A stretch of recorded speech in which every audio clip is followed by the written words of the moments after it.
మహాభారతం తత్వార్థం మనం చేస్తున్నాం.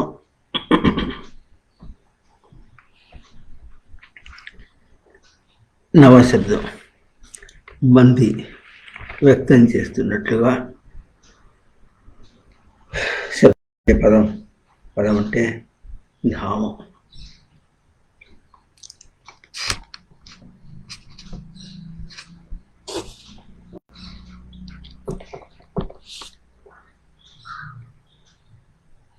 వేదం సూచించేటటువంటి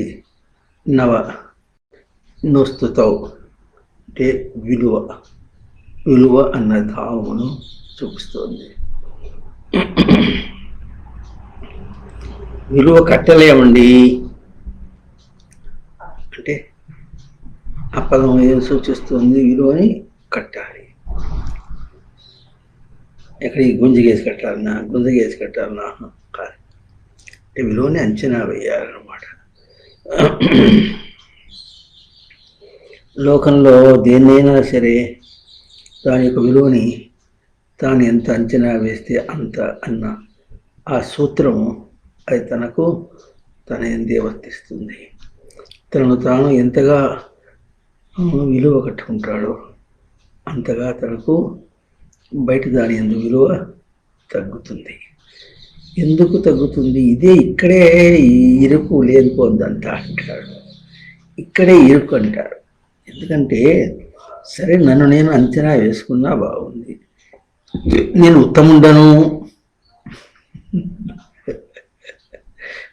ఉత్తముండను సరే ఎట్టముండే సరే అంత మాత్రం చేత అవతల తెలియదంటే ఎట్లా? దానికి ఒకప్పుడు ఒక ఆయన ఎదురు ప్రశ్న వేశాడు. చూడండి, లోకంలో ప్రైమ్ మినిస్టరు గొప్పవాడు విన్నాం అనుకోండి. ప్రైమ్ మినిస్టర్ గొప్పవాడు కావచ్చు, కానీ ఇంకా ఇతరులు లేరంటే ఎట్లా అంటాడు. సరే, వాళ్ళ తెలివి ఎట్లా పనిచేస్తుందో. ఇదే బయట తిరిగినటువంటి బయట తెలివి, కూర్చుకున్న తెలివి. కూర్చుకునేటప్పుడు ఎన్ని 50 కనిపిస్తూ ఉంటాయి. అన్నింటి సత్యం అనుకున్నటువంటి వాడు ఇట్లాగా మాట్లాడతాడు. ఇది ఈ ఉత్తముండను అని అంతా కూడా ఇది అట్లా చెప్పింది కాదు. లోకల్లో ప్రైమ్ మినిస్టర్ కంటే ఎంతోమంది ఉండేగాక కావాలి, కానీ ఇది ఇట్లా అనన్యము, అద్వైతము, వారు పనిలేనటువంటి తన గుర్తింపు అన్నమాట. ఈ గుర్తింపులో అన్ని గుర్తింపులు బయటికి ఎట్లా పుడుతున్నాయో అన్నారు, ఉత్పన్నం అవుతున్నాయో అన్నారు. ఏ గుర్తింపులో అవన్నీ అవుతున్నాయో అట్లా ఎందుకు అవుతాయి? కాకూడదు. వాళ్ళు అయినా ఈ గుర్తింపులో అవుతున్నాయి. తాడును చూస్తూ పావనుకుంటున్నాడు. మంచి ఉపమానం మనకు అర్థం చేసుకోవడానికి. అట్లాగే నేనును దర్శిస్తూ అవతల దాన్ని నేను రూపంలో నేనును దర్శిస్తూ దాన్ని దర్శిస్తున్నాడు. నేను దర్శించకుండా దాన్ని దర్శనం చేయదు, చూడను కూడా లేడు, దాన్ని అవును అని కూడా లేడు. దానికి చిన్న ఉదాహరణ, ఇంట్లో అల్లుడు గారు అంటే ఎట్లా ఉత్తముడు, బాగా గౌరవింపబడవలసినటువంటి వాడు అన్నా. సరేనయ్యా, బాగా ఉందయ్యా, అల్లుడు గారిని ఉత్తముడుగా ఎంచటానికి ఆ తేజస్సు, ఆ కొలత నీకు ఎక్కడి నుంచి వచ్చింది?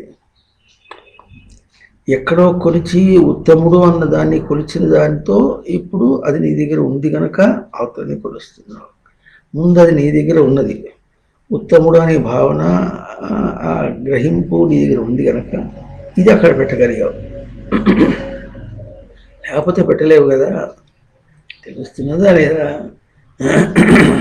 అందువల్ల అది ఉత్తముడు అనేది మాట ఎట్లా కొలిచాడు? లోకంలో ఒక సంఖ్య వేసి ఇది పెద్దది అంటే దానికంటే పెద్ద సంఖ్య ఉన్నది. ఏదో ఒక కారణం చూపించి కారణానికి ఏదంటే దానికంటే ఇంకోటి పెద్దది ఉంటుంది. కారణకార్యములు మారిపోతుంటాయి కనుక అట్లాగే లోకంలో కూడా రిలేటివ్ అంటారు, సాపేక్షిక న్యాయంతో ఉన్నటువంటి వాడు. దానికి ఇంకోటి దీనికంటే ఇంకోటి పెద్దది అని కనుక ఆ దూకుడు పెడుతుంది అన్నమాట. ఒక దానికంటే ఇంకోటి పెద్దది అనే సాపేక్షిక న్యాయంతో మాట్లాడుతుంటాడు. ఈ సాపేక్షిక న్యాయం కాదు, దీనికంటే అది పెద్దదన్నా దీన్నైనా తన కొలత అవుతుంది. తాను కొలుచుకుని ఈ కొలతతో కొలుచుకున్నాడు. దాన్నైనా తాను కొలుచుకుని తన కొలతతోనే కొలిచాడు. కొలిచి ఆ రెండింటిలో తేడా చెప్పాడు, కానీ ఆ రెండింటిని తనతో పోల్చుకుంటే రెండు తక్కువ, లేవు. తక్కువే కాదు, లేవు అన్నాడు. ఎందుకు లేవు అంటే తాను గ్రహించలేడు. ఉత్తమము అన్న పదము గ్రహింపు పదం.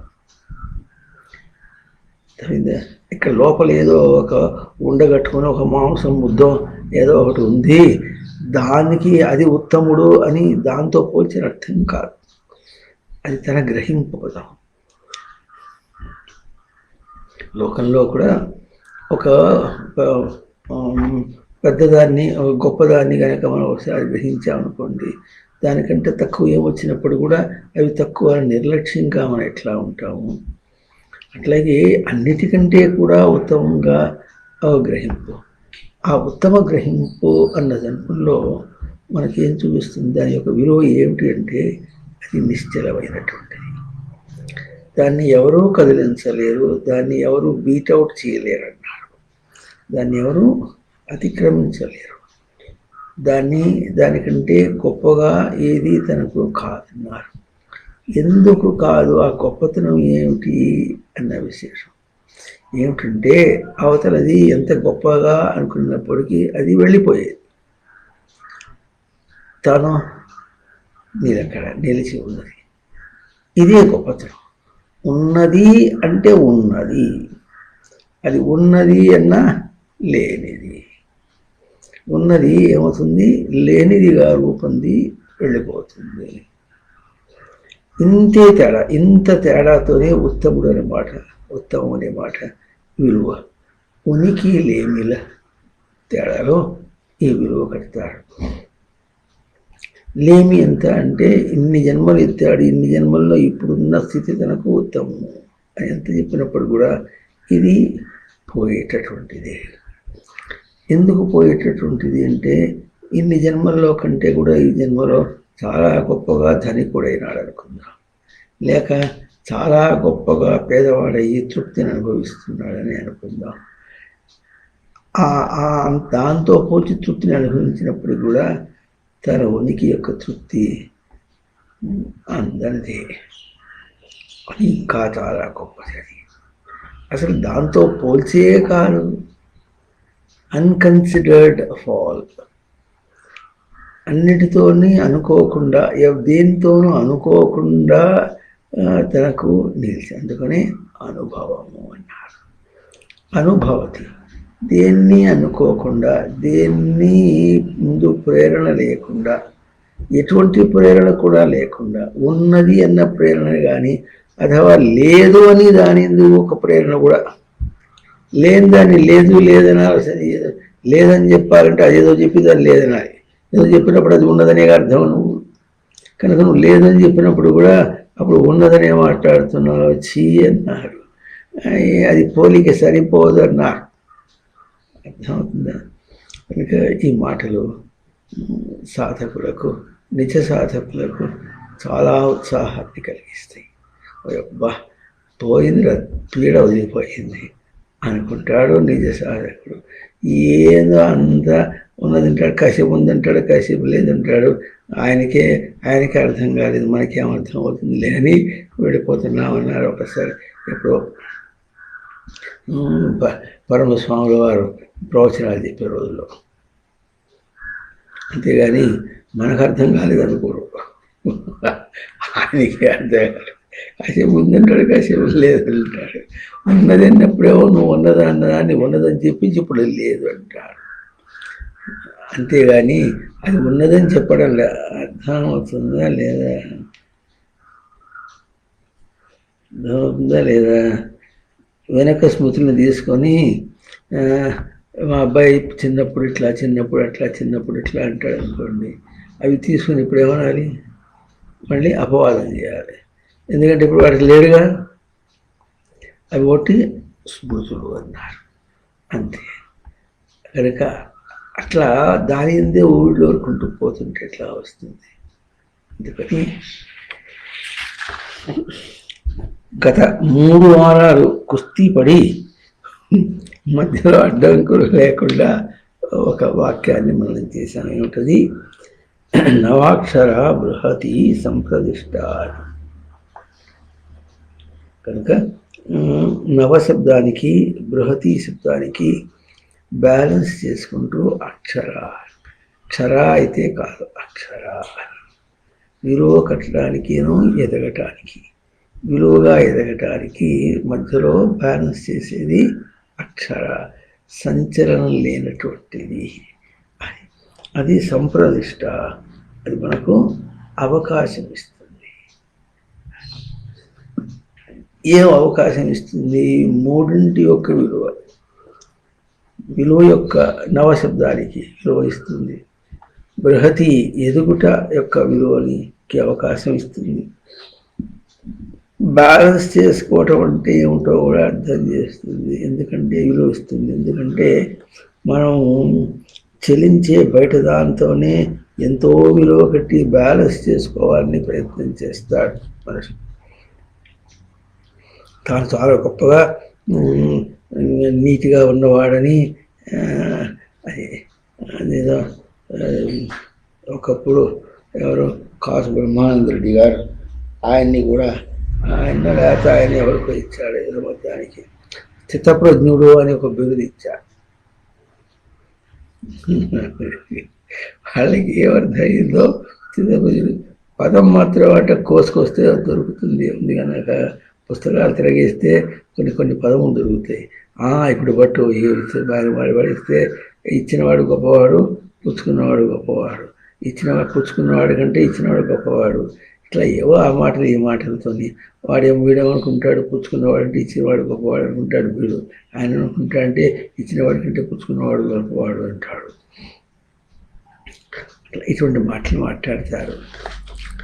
ఆ తర్వాత నవయోగో గణనామి శశ్వత్ అన్నారు.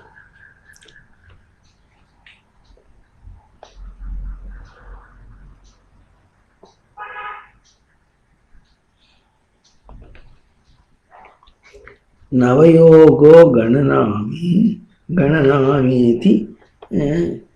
శశ్వత్. శశ్వత్ అంటే మాటికి నవయోగో గణనామి, గణనామ ఇది అనమాట. అదే గణనాం ఏతి, అది కూడా అట్లా కూడా చెప్పచ్చు. గణనాం ఏతి అని వాక్యం ఉంది ఇక్కడ. గణనాం ఏతి, గణనాం అంటే గణ సంఖ్య లెక్క పెట్టుకోవటం అన్నమాట. గణనాం ఏతి లెక్క పెట్టుకోవటం తీసుకుంటారు. దాంతో ఎట్లా లెక్క తీసుకుంటారంటే గణనాం ఏతి, నవయోగం ఏతి. నవయోగం అంటే యోగం అంటే యుజిర్ యోగే ధాతు, చేరుట. నవయోగం అంటే నవస్య యోగ, నవమును చేరుట. చాలా సృష్టి రహస్యం అంతా కూడా ఈ వాక్యంలో ఉన్నది. ఎట్లా ఉందంటే లోకంలో ప్రతివాడు వాళ్ళు అనుకున్నట్టుగా ఎట్లెట్లా అనుకుంటున్నారు, ఏ విషయాలు అనుకున్నప్పటికీ, ఎక్కడెక్కడ అనుకున్నప్పటికీ కూడా అంతటా వాళ్ళు ఎట్లా అనుకుంటున్నారు వాళ్ళ గురించి అంటే విలువ కట్టుకున్నట్టుగా. విలువ యందు యోగము, విలువను పొందుట, బ్రహ్మమును పొందుట కాదు, ఎదుగుట కాదు, తనకి ఏదో విలువ కలిగినట్లుగా, ఉత్తముడు అన్న ఒక విలువ కలిగినట్లుగా. దానిలో ఆ విలువ అంటే ఎట్లా ఉంటుందంటే ఏవేవి వాళ్ళు గొప్పగా అనుకున్నారో అవన్నీ పొందినప్పుడు ఆ పొందిన దాంతో పాటుగా తనకు విలువ కలిగింది. అంటే పర్సనాలిటీ బిల్డింగ్ అన్నమాట. తనకు గొప్ప పర్సనాలిటీ, వ్యక్తిత్వము తనకు కలిగింది అన్నట్టుగా అనుకుంటుంటారు.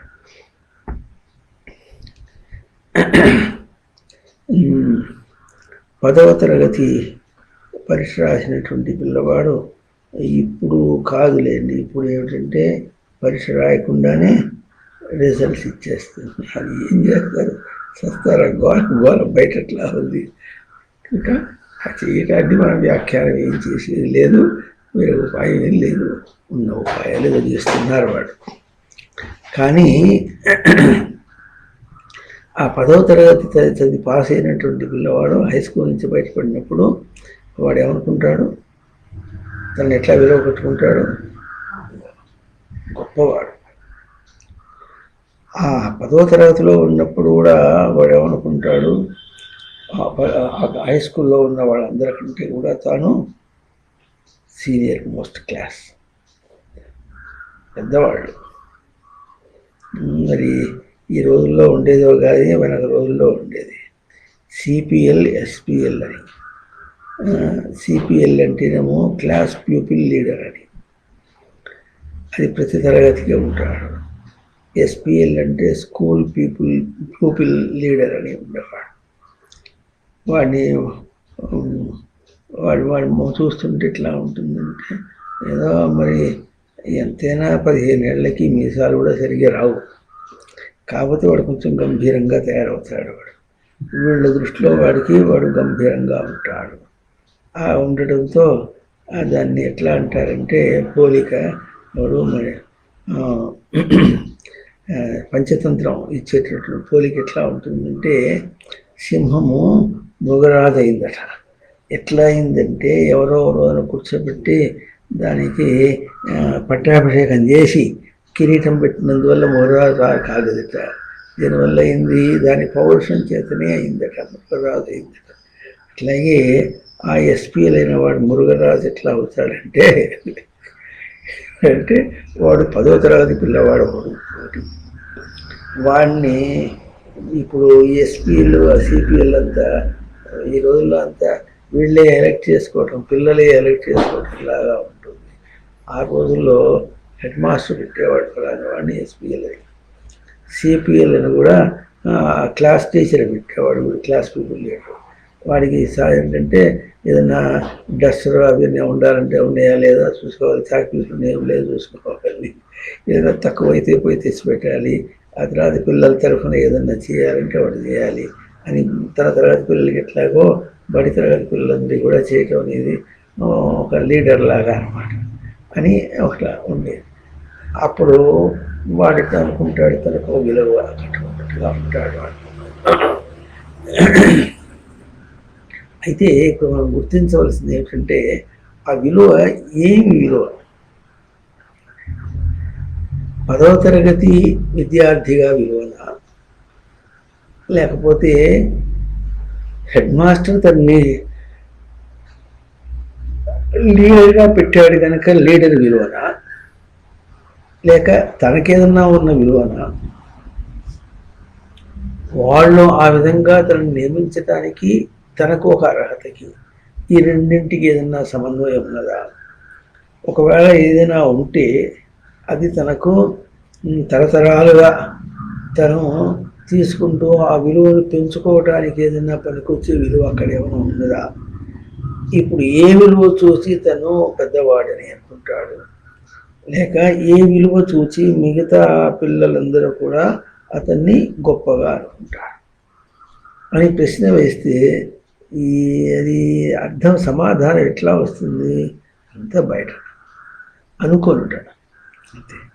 వాడు కూడా తను గొప్పగా నియమించారు కనుక గొప్ప, నియమించారు కనుక అందరు తన మాట వినాలి అని అదొక గొప్పతనం, వింటారు అని గొప్పతనం, విధేయంగా ఉంటారు అని గొప్పతనం అని ఈ విధంగా.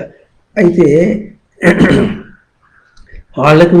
వాళ్ళు తనకు విధేయులుగా ఉండటము, తను వాళ్ళకి ఏదో సేవ చేయటము, ఇట్లాంటి మాటలతోనే ఏదో స్కూల్కి ఏదైనా బడికి ఏదైనా ప్రతినిధిగా వెళ్ళాలంటే ఎస్ఎస్పిఎల్ వెళ్ళాడని, ఇటువంటి వాటిల్లో ఈ వ్యవహారంలో మనం ఏదైనా గొప్పని అర్థం చేసుకోవడానికి ప్రయత్నం చేస్తే చివరికి విలువకు అర్థం ఎంతవరకు వచ్చింది? వ్యవహారం వచ్చింది అన్నమాట. వ్యవహారంలో తనకి ఏదో ఘనత అన్న మాట వస్తే ఆ ఘనత అంటే ప్రసిద్ధార్థం ఘనత అంటే గొప్పతనం. ఆ ఘనత గొప్పతనం తీసుకొని దాంతో తనని లెక్క పెట్టుకుంటూ కూర్చుకుంటూ పోతూ ఉంటే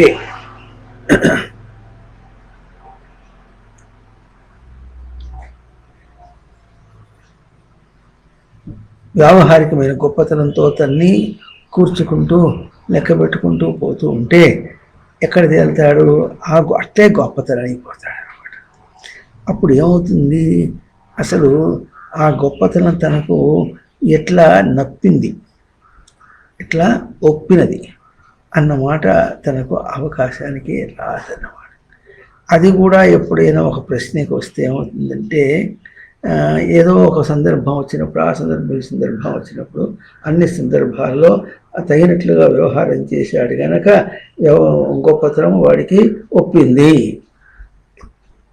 అని లోకంలో అనుకుంటారు. ఇవి నవయోగం కాదు. యోగం అంటే చేరుట అన్నది. ఎట చేరాలి? ఎదిగి ఎదిగి ఎదిగి ఎదిగి చేరాలి. అదేదో వచ్చి తను చేరటం కాదు.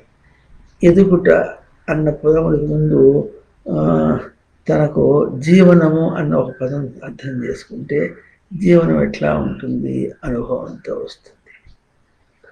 జీవనం అనుభవంతో ఎట్లా వస్తుంది? బయట తిరుగుతూ ఉంటే తను తాను నిలదొక్కున్నాడు. తాను నిలదొక్కున్నాడు, బయటనంతా వదిలేశాడు.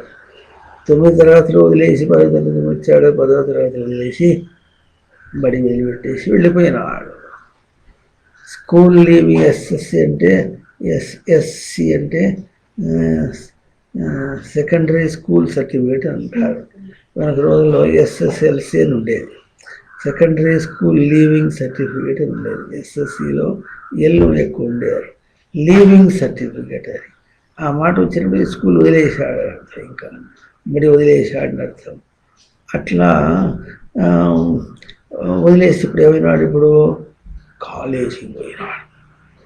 కాలేజీకి పోయేటప్పటికి వీడికి ఏమొచ్చింది? కాలర్ లేచింది. కాలర్ లేచేటప్పటికి తనకు విలువ పెరిగిపోయింది. అవతల వాళ్ళు ఎట్లా ఉంటారు? ఏదో సాయంత్రం ఉండేది, రోజులు ఎట్టుండేదంటే వాడు సైకిల్ తొక్కుకుంటూ పోతుంటే ఇంట్లో ఆడవాళ్ళకి వాడికి ఏం పని లేదు, వాళ్ళు ఏం చేస్తుంటారు? సైకిల్ తొక్కడా వచ్చింది, వీడికి 4,000 ఇవ్వచ్చు.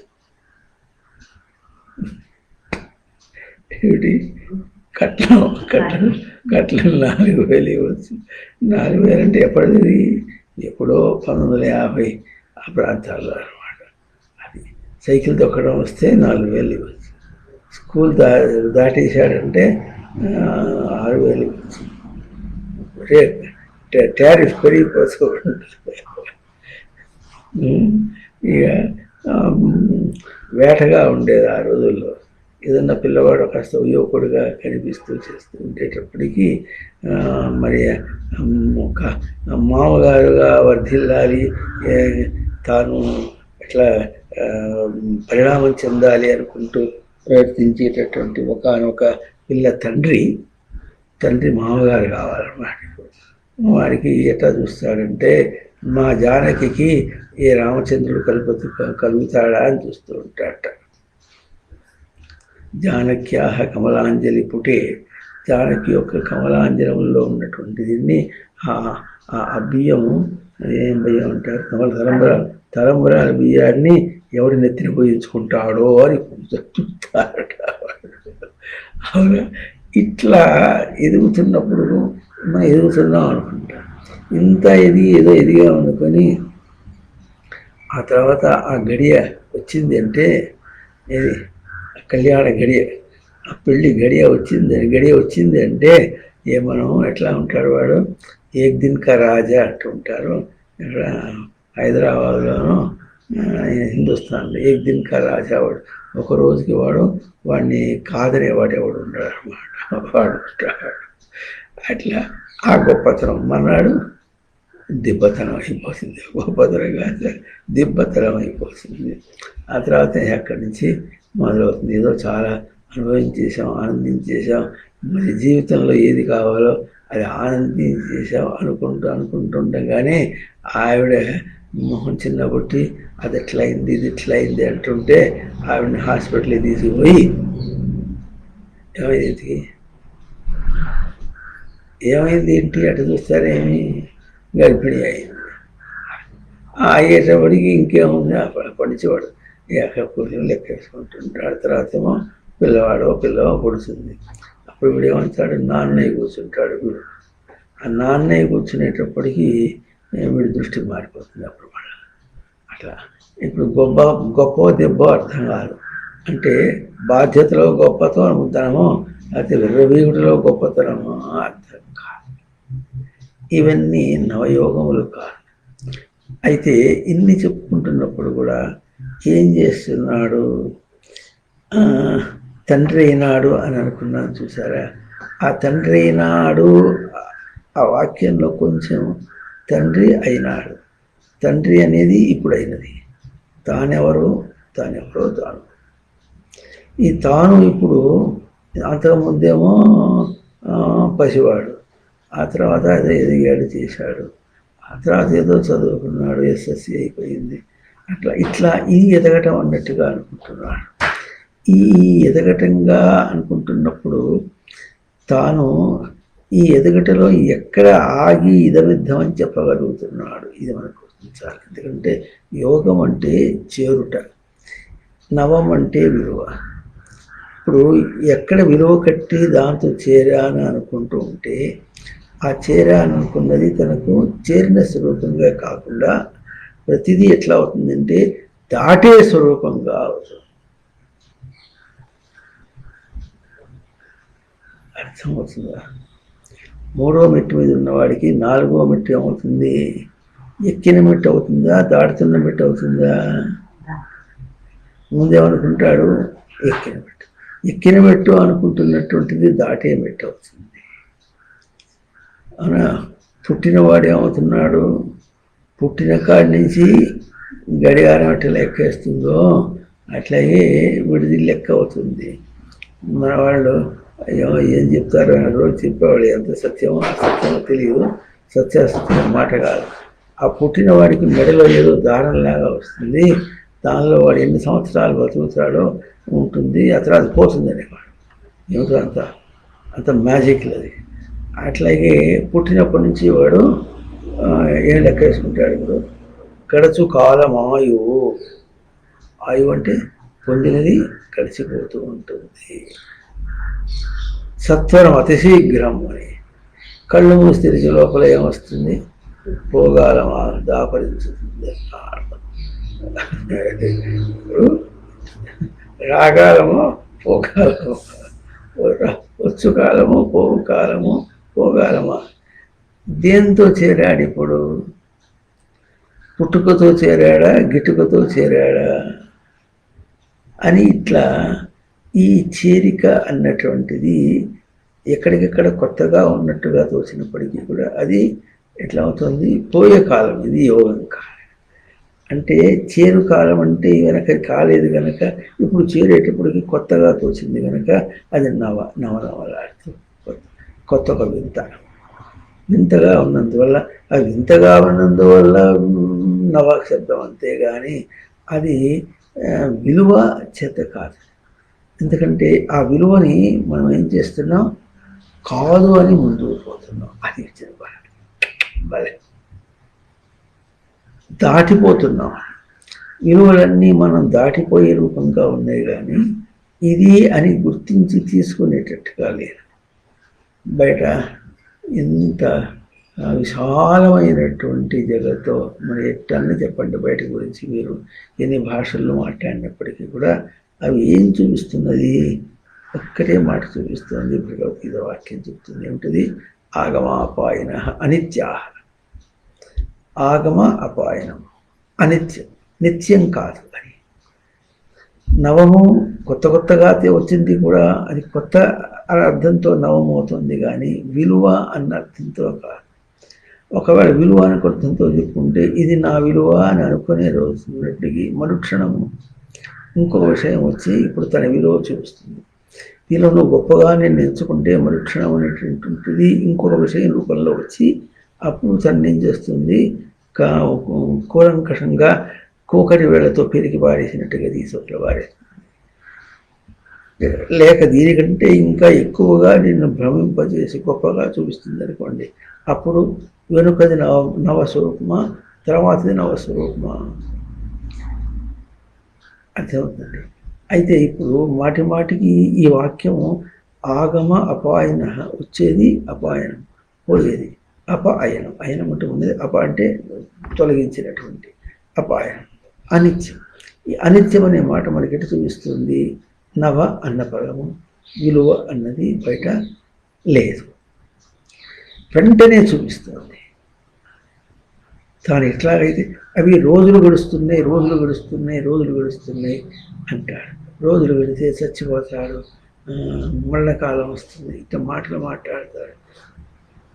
ఈ మాటల వెనుక నువ్వు ఏ భాషలో చెప్పుకున్నా, ఇప్పుడు కాలం అన్నావు అనుకోండి, కాలం సంస్కృతిలో చెప్తే నువ్వు పలికించి అన్వయం చేసుకున్నది అని అన్నావు అనుకోండి, అది సంస్కృతుల్లో మరి కాలం గడుస్తుంది అంటే అదేమిటికి పలికించుకొని అన్వయం చేసుకోవడం గడిచిపోతుంది. ఆ విషయంలో తను గొప్పగా పలికించుకున్నాడు, అది గడిచిపోయినటువంటి గడిచిపోయినటువంటి నవస్వరూపం. గడిచిపోయినటువంటి నవస్వరూపం అది గడిచిపోతూనే ఉన్నది. గడిచిపోయేటటువంటి నవస్వరూపం విలువ లేక నవనవనాడు క్రొత్తదనం, గడిచిపోయేటటువంటి కొత్తదనమే కానీ నిలిచి తన స్వరూపాన్ని ఇదిగో ఇది నీది అన్నట్టుగా నిలకడగా మనకు అందించే స్వరూపంగా లేదు. ఈ మాట మనం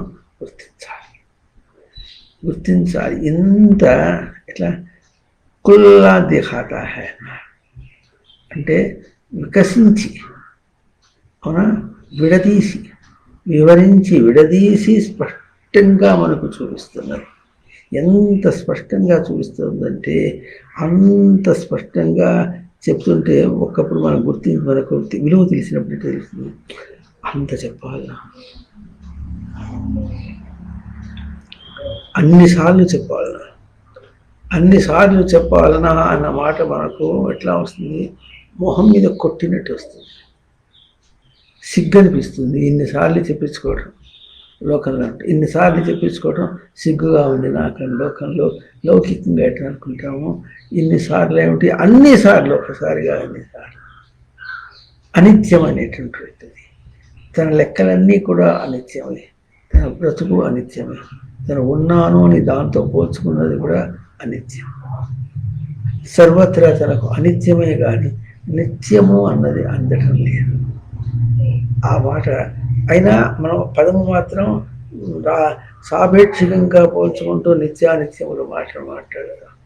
4 కాలాల పాటు ఉండేది అని అంటాడు. కాలం అంటే పలికించుకున్నాను. ఇంకా కాలాలు అనే మాటతో అది సంస్కృతంలో అంటే శబ్ద సంఖ్యానం అని పలికించు అన్వయం చేసుకోవటం అంటే చెప్పడం బాగా ఉంది. అట్లా చెప్పకుండా రోజులు అన్నప్పుడు కూడా రోజులు ఎటువంటివి, రోజులు గడిచిపోతాయి.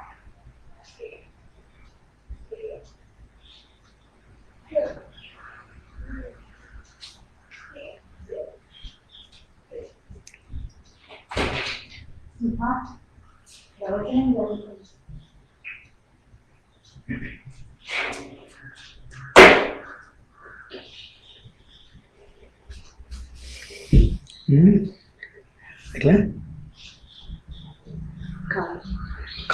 రోజులు అన్నప్పుడు కూడా అది గడిచిపోయేది.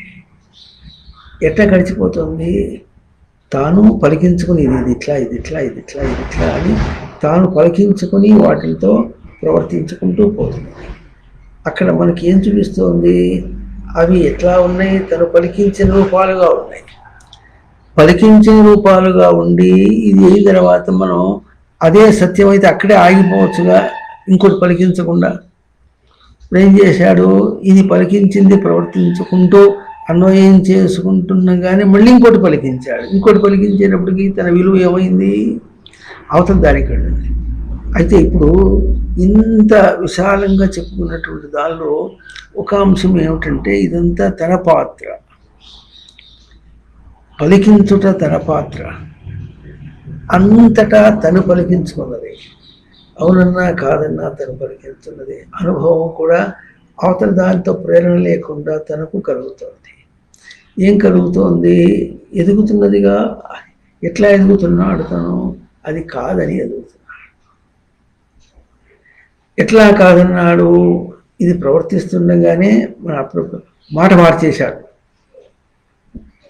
మాట మార్చాడని చెప్పినట్లుగా ఇట్లా ఉంటుంది. ఒక విషయంలో ప్రవర్తిస్తూ అదేదో దాన్ని వెంటనే దానికి ఒక ముగింపు ఇచ్చినట్టుగా ఇచ్చి ఇంకొక విషయాన్ని పలకరించి ప్రవర్తింపజేస్తున్నాడు.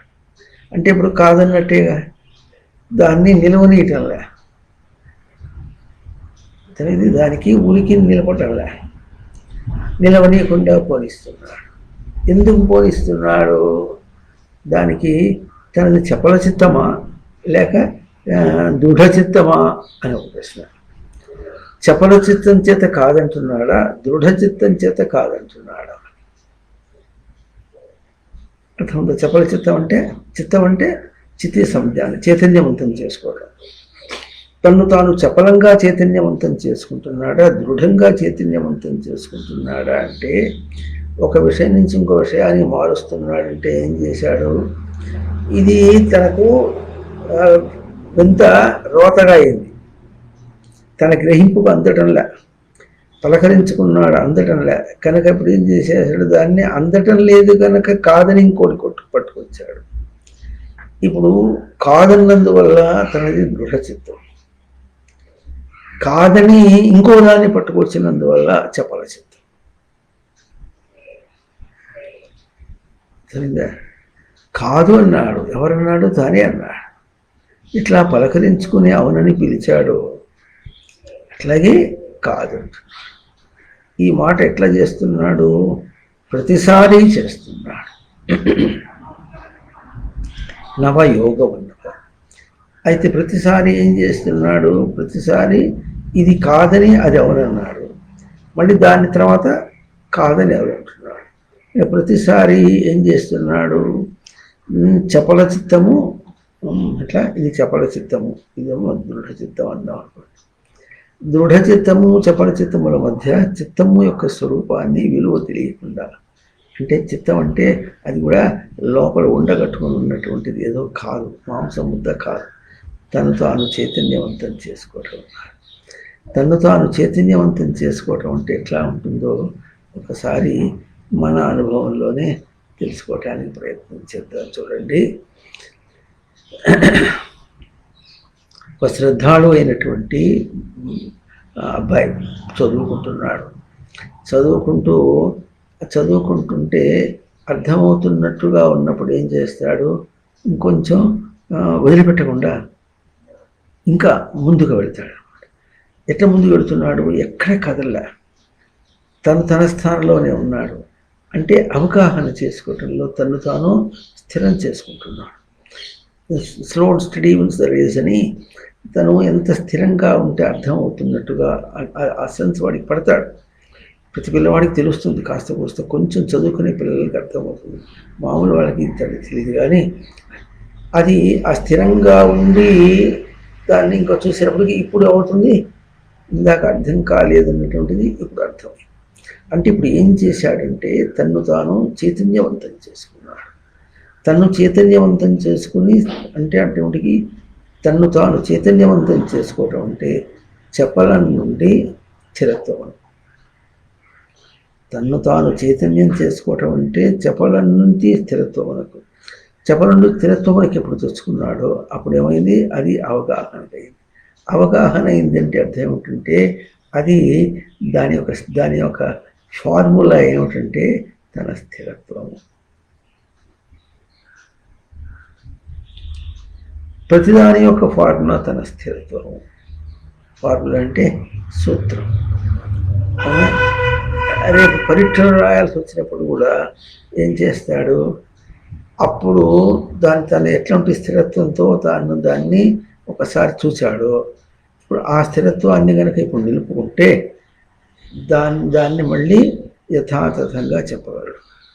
ఎట్లా చెప్తాడు అంటే, అది మొదల నుంచి చివరి దాకా మారకుండా, అవునా, అది చపలం కాకుండా, చంచలం కాకుండా, చెదరిపోకుండా చెప్పగలుగుతాడు. చెదరిపోకుండా చెప్పడం ఉండటానికి రోజులు తమాషా జోక్ ఉండేది, హాస్యం ఉండేది.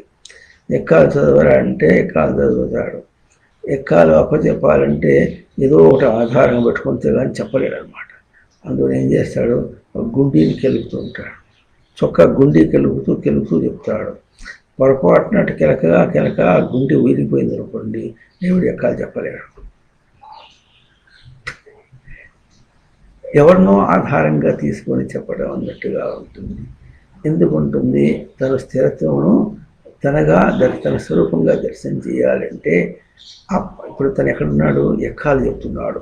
ఓయా బోయ్ పెద్ద రాక్షసం చెప్పలం అది. ఏదో ఒక బయట దాన్ని చెప్పాలంటే ఎట్టు ఉండాలి, తన స్థిరత్వాన్ని నిలపాలి.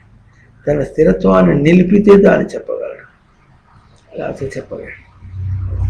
అదే ఇది ఎట్లా ఉందంటే, బయట దాని యొక్క టాలెంట్ అన్నారు, అది ఇక్కడ యోగ కర్మసు కౌశలం, కర్మసు కౌశలం యోగ. బయటగా టాలెంటెడ్గా ఏదైనా చేసినప్పుడు కూడా అది ఎట్లా వస్తుంది, తను తాను స్థిరత్వమును నిలుపుట అన్న యోగమును తనకు రుచి చూపిస్తుంది. అది రుచి చూపించినప్పటికీ కూడా ఆ రుచిని బయట దాని యందు ప్రవర్తించటంలో యోగం.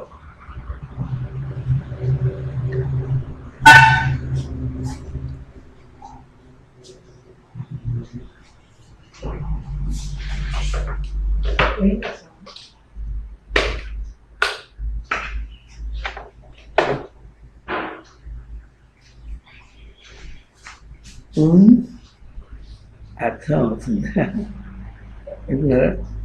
బయట దాన్ని ప్రదర్శింపచేయటంలో, బయట దాన్ని నిలపటంలో తన గొప్పతనాన్ని లెక్కకు వస్తుంది. అప్పుడు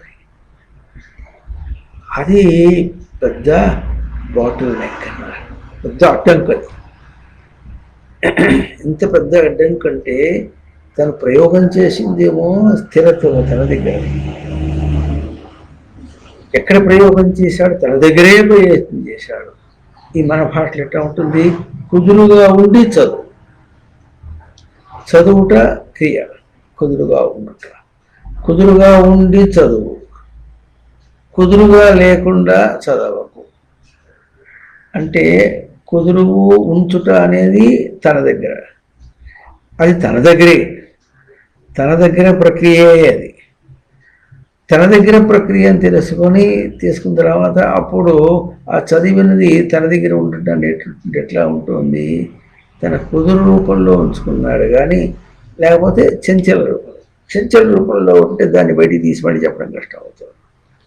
కుదురు రూపంలో ఎప్పుడు తీసుకున్నాడో వస్తుంది. అప్పుడు కుదురు రూపంలో తీసుకున్న తర్వాత కొంతకాలం అయిపోతే ఏమవుతుందంటే, తన కుదురు తాను ఉంచుకుంటాడు, అది కూడా వదిలేస్తాడు. వదిలేయటమే తన స్వరూపం. బయట దాన్ని వదులుట తనకు జీవించుట. జీవ ప్రాణధారణి. తన ప్రాణమును తాను ధరించాలంటే బయట దాని యొక్క సత్యత్వము తాను విడిచేయాలి. సత్యత్వమే కాదు, అసలు తనలో మెదలకూడదు. అసలు ఉనికి అనే పదము బయట దాంతో అన్న మాట తనకి లేకుండా పోవాలి. ఇది ఇప్పుడు ఏమవుతుందంటే, నవయోగ అన్న పదం ఈ శ్లోకం వాడుతున్నప్పుడు సృష్టి అంతా మనకి ఏం చేస్తుంది, నవయోగమునకు విషయాత్మకంగా అభ్యాసాన్ని కలిగిస్తుంది. అది విషయ దృష్టిలో, విషయంలో, ప్రయోగంలో అంట. ప్రయోగంలో ప్రయోగపరంగా మనకు అభ్యాసం కలిగిస్తుంది.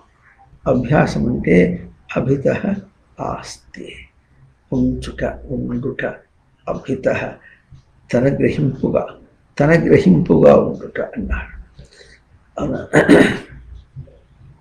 ప్రతి ప్రాణి కూడా నిశ్చలంగా ప్రవర్తించుకుంటూ ఉండటం అనేటటువంటిది, చంచలంగా ప్రవర్తించడం అనేటటువంటి రెండు తేడా ప్రతి ప్రాణిలో, ప్రతి యోనిలో ఉంటుంది.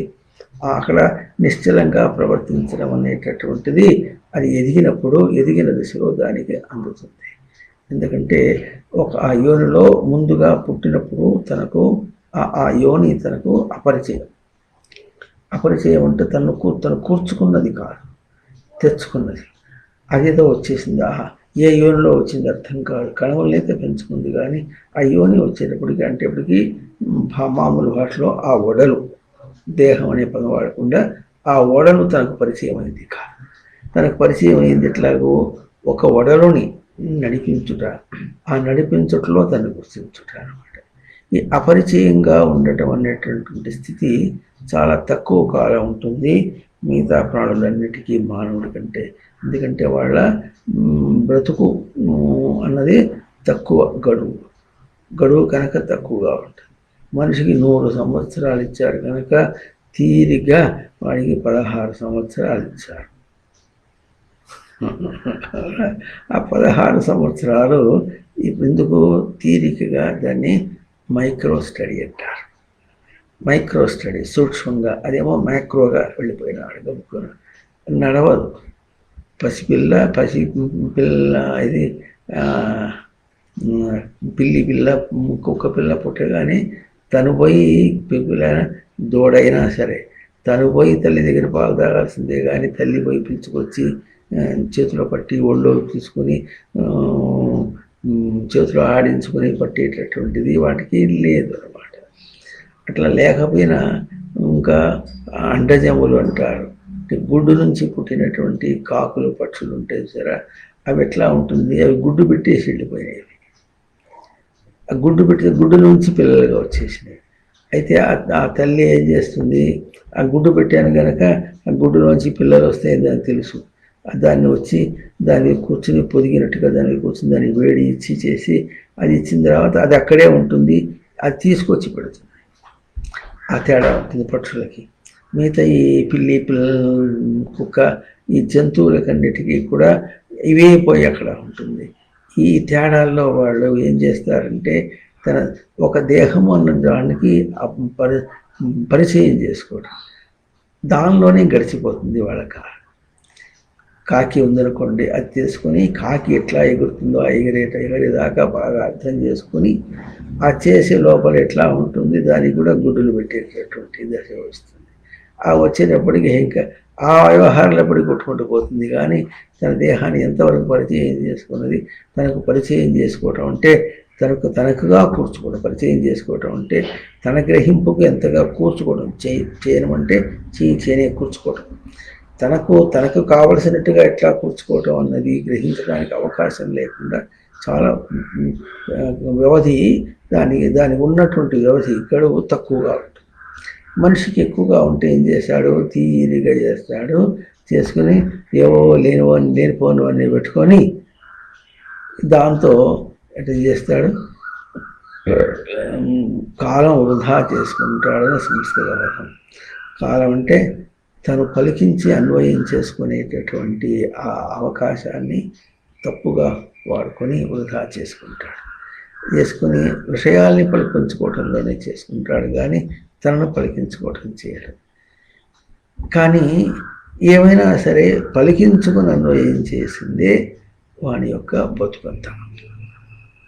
ఏ ప్రాణి అయినా పలికించుకుని అన్వయం చేసుకోవటమే గడియ గడికి అదే పని. ప్రతి చిన్న విషయంలో చిన్న అంశంలో కూడా తను పలికించుకుని అన్వయం చేసుకుంటున్నాడు. పలికించుకుని విడిచేసింది కూడా కాదు, తనకు అన్వయం చేసుకుంటున్నాడు. తనకు అన్వయం చేసుకోవడం అనేది జరిగినప్పటికీ కూడా పలికించుకొని బయట ప్రవర్తనే కనిపిస్తోంది, కానీ అన్వయం చేసుకుంటున్నాడు అన్నమాట మనకు అర్థం కాదు. దానికి ఉదాహరణ చెప్పుకుంటాను చూడండి. ఈ పుస్తకం పట్టుకునేటప్పుడు ఏం చేస్తాడు, తనకు చేతిలో కుదురు దొరికేంత వరకు కూడా ఇది లెక్క వేసుకుంటుంది, కుదురు లెక్క వేసుకుంటుంది అన్నమాట. ఎట్లా ఉంటుందో అట్లాగే తాను ప్రతి చోట కూడా పలికించుకున్న చోట తనకు కుదురుకి లెక్క వేసుకుంటాడు. అయితే కుదురు అన్నమాట తన దగ్గర ఉన్నది, ఇదివరకే ఉన్నది. అక్కడ కుదురు అనేది లెక్క వేసుకుంటున్నప్పుడు ఆ కుదురు తనదే అని గుర్తించే లోపల ఆ విషయం మారిపోయింది. ఆ విషయం మారిపోయినందువల్ల తనకు తన ప్రశ్నకు సమాధానం దొరకలేదు. తన నిజ ప్రయోగానికి ఇన్ఫరెన్స్, ఎక్స్పెరిమెంట్కి ఇన్ఫరెన్స్, నిర్ధారణ ఇది అనే మాట అందడం లేదు. అందువల్ల అది అవటానికి నవయోగ శబ్దానికి అర్థం ఏమిటంటే, నవం అంటే విలువ తెలుసుకోవటానికి యోగమే. కానీ అది ఎంతవరకు ఉంది? అది పాలనగా కూడా లేదు. అంటే దానికోసం ప్రయత్నం చేస్తున్నా అని గుర్తించినటువంటి పాలనగా కూడా లేదు. పాలనగా ఉండుట అనేటటువంటిదేమో జీవుడి యొక్క అంశం. అవునా? అది అట్లాగే జరుగుట అన్న అభ్యాసమేమో సృష్టి తనకిస్తున్నటువంటిది. బయట స్థితిగతులన్నీ కూడా తాను ఎటు ప్రవర్తించినప్పుడు కూడా తనకు నవయోగమునకే అభ్యాసం, అంటే విలువ కట్టడానికి అవకాశం. విలువ కడుతున్నాడు, కానీ ఏం చేస్తున్నాడు? తను పలికించుకుని అన్వయం చేసుకున్నవన్నీ ఎట్లా ఉన్నాయంటే ఒకటి కాకపోతే ఒకటి దుంగదించి బండలెత్తుకున్నట్టుగా ఉన్నది. ఏదో సామెత ఉంది, ఏ రాయి అయితే పళ్ళు ఊడగొట్టుకోవడానికి అన్నాడు. పళ్ళు ఊడగొట్టుకోవడానికి కంకర రాయి, ఇంత రాయి అయినా సరే, ఏ రాయి అయినా సరే దాని విలువ అక్కర్లేదు. అది పళ్ళు ఊడగొట్టుకోవడానికేగా. తనకు కావాల్సింది అందకపోవటానికి ఏదైతే గనక అందనటువంటివి ఎన్ని తీసుకొచ్చి ప్రయోగం చేసినప్పటికీ కూడా తనకు అందనిది అనేటటువంటిది అట్లాగే ఆగిపోయింది ఆ స్థితి తనకు. అందువల్ల ఆగిపోయి తనకు కావలసినటువంటి ఇన్ఫరెన్స్ ఇవ్వటం లేదు అన్నమాట. కనుక ఈ రెండింటిలో రెండు అంశములు చెప్పుకున్నాం. సృష్టి మనకి ఇచ్చేటటువంటిదేమో అభ్యాసం. ఎట్లా అభ్యాసం ఇస్తుంది? ఇది కాదు ఇంకా గొప్పది, ఇది కాదు ఇంకోటి, ఇంకోటి ఇంకోటి ఇంకోటి ఎట్లా వస్తుంది? అది తను విలువను తెలుసుకోవటం కోసమని అభ్యాసం చేయిస్తుంది అన్నమాట. అది ఆ క్రమంలో తనని నడుపుతోంది. మనిషి ఎట్లా ఉంటున్నాడు అని అంటే విలువ తెలుసుకోవటంగా కాకుండా పాలన అన్నటువంటి అంశాన్ని తప్పించుకొని తిరుగుతున్నాడు. సృష్టి అవకాశం ఇస్తుంది, తను పాలనా స్వరూపుడు. సృష్టి అవకాశం ఇస్తోంది, తన పాలనా అంశము ప్రవర్తించటమే. తన అంశం ప్రవర్తించక తనది ఏమీ కాదు, తన దాకా అందింది ఏదీ కాదు. పాలన చేతనే అన్నారు. పాలన చేత అంటే పాలన అంటే ఏంటంటే సృష్టి అవకాశం ఇస్తోంది సరే, అవకాశాన్ని ప్రవర్తింపచేసేది ఎవరు? తానెవరు? ఉన్నవాడు. ఉండి ప్రవర్తింపచేస్తున్నాడు. ఆ అంశం అక్కడ రావాలి. నేను ఉన్నవాడను, ఉండి ప్రవర్తింపజేస్తున్నా. ఉండి ఏం ప్రవర్తింపజేస్తున్నా? తన ఉనికిని ప్రవర్తింపజేస్తే అప్పుడు పాలన ఎట్లా వస్తుందంటే, దానికి ఉదాహరణ ఎట్లా ఉంటుందంటే, మరి రక్షక భటులు, పోలీసు వాళ్ళు అని మనం ఇప్పుడు లోకంలో ఎట్లా చెప్పుకుంటామో, వాళ్ళకి రక్షణ చేయటం అనేటటువంటి తెలిసిన వాళ్ళు, దాని యందు శిక్షణ ఇవ్వబడిన వాళ్ళు లేని చోట ప్రయోగం చేసి రక్షణ చేస్తారు. అలాగే పాలన చేయటం అనేటటువంటిది తాను తన పాలన అన్నప్పుడు తను పాలన యందు ఇట్లా గ్రహింపు ఉన్నవాడు, తెలిసినవాడు, ఉన్నవాడు, దాన్ని స్పష్టంగా ప్రయోగం చేయగలిగిన వాడైతే తాను పాలకుడు అవుతాడు. తాను పాలకుడై దాన్ని పాలన చేయాలి. ఇప్పుడు తాను పాలకుడు కాలేదు కనుక తాను పాలన చేయలేకపోతున్నాడు. కనుక ఇప్పుడు తన పాలన ఎట్లా ఉందంటే, అవకాశం సృష్టి ఇచ్చినప్పటికీ కూడా దాన్ని తాను వినియోగం చేసుకోవటం చాలా. సద్వినియోగమో దుర్వినియోగమో, దానికి వినియోగం, యోగం అంటే తనకు చేరుట అనమాట. తనకు చేరేటట్లుగా తీసుకోవటం చేత కావటం లేదు. చేత కాకపోగా దుర్వినియోగం చేస్తున్నాడు. ఆ దుర్వినియోగం చేసినందువల్ల తన గతి ఏమవుతుంది? తన ప్రయోగములన్నీ కూడా వృధా అయిపోతుంది. అసలు తనదంతా ప్రయోగము అన్న పదం కూడా తనకు తెలియదు. తను ఏమనుకుంటున్నాడు, బయట ఏదో తిరుగుతున్నాడు, తమాషా ఆడుకుంటున్నాడు, ఇంకా ఏదో ఎట్లా ఊసుకోకపోతే అది ఇది చేసుకుంటున్నాం, అట్లా చేసుకుంటున్నాం, ఇది చేసుకుంటున్నాం, తోచకపోతే అట్లా పోయేస్తుంటాము కాస్త అని, లేకపోతే మరీ ఎంజాయ్ అని ఇట్లాగో ఇటువంటి మాటలు చెప్పుకొని దాంతో కలిసిపోతున్నాడు. కానీ తాను ప్రయోగం చేస్తున్నాడని కూడా తనకు తెలియటం లేదు. తనను ప్రయోగం చేసి తన విలువను తెలుసుకోవటానికి ప్రయత్నం చేస్తున్నాడు. అంటే ఇప్పుడు ఏమవుతుంది, నవ అభ్యాసం ఇచ్చినప్పటికీ కూడా అక్కడ విలువ అన్న పదము తన దగ్గర ఉండి తాను ప్రయోగం చేసి దాని కాలము పలికించి అన్వయం చేయటం. ఏం పలికించి అన్వయం చేస్తున్నాడు, ఇది కూడా మనం ఏమంటున్నాం అంటే బయట దాన్ని ఏదో పలికించి అన్వయం చేసి అనుకుంటున్నాడు. బయట దాన్ని దేనితో పలకరించాడు, దేనికోసం పలకరించాడు, ఏ రూపంలో పలకరించాడు తెలియటం లేదు. అదే ఎట్లా ఉంటుందంటే చూడండి, గురువు దగ్గరికి శిష్యులు కూడా చాలామంది ఎట్లా వస్తారంటే వేదాంతం చెప్పడం కాకుండా కూర్చోబెట్టి పిచ్చాపాటి మాట్లాడి గంటసేపు ఆయన మాట్లాడితే వాళ్ళకి చాలా తృప్తి.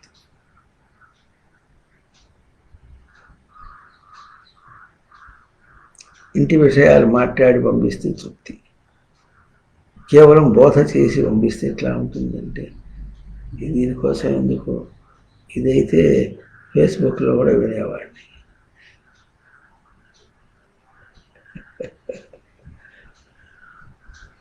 మాట్లాడటం ఎట్లా ఉండాలి, అవునా? అట్లా కాకుండా ఫేస్బుక్లో మాట్లాడటానికి ఎన్నో వస్తే మాట్లాడటానికి ఎట్లా ఉండాలంటే ఫేస్బుక్లో సర్వసామాన్యంగా చెప్తారు. ఎదురుకుండా వచ్చినప్పుడు ఏం చేస్తాడు, వాడి విషయాన్ని ఒకటి తీసుకొని వాడి ప్రవర్తన విషయాన్ని తీసుకొని దాన్ని విచారణ చేస్తూ చెప్పడం అన్నమాట. అట్లా చెప్పినప్పుడు తనకు పరిష్కారం దొరికింది అని. దేనికోసం వస్తారు, ఇప్పుడు గురువు దర్శనం కోసం వస్తారంటారు. ఆలయంలో దర్శనాని కోసం పోతే ఎట్లాగైతే ఏం అర్థం కాలేదు, ఎట్లాగో ఆ బొమ్మను చూసి ఎట్లా వచ్చేసారో అట్లాగే గురువు దర్శనానికి పోయి కూడా ఏం చూస్తారు, గురువు బొమ్మను చూసి వచ్చేస్తారు. గురువు బొమ్మను చూసి చాలాసేపు మాట్లాడారు. ఇవాళ ఇప్పుడు నాతో ఇట్లా చనువుగా మాట్లాడలేదు, చనువుగా మాట్లాడకుండా తత్వమసి అని మాట్లాడేవాడు.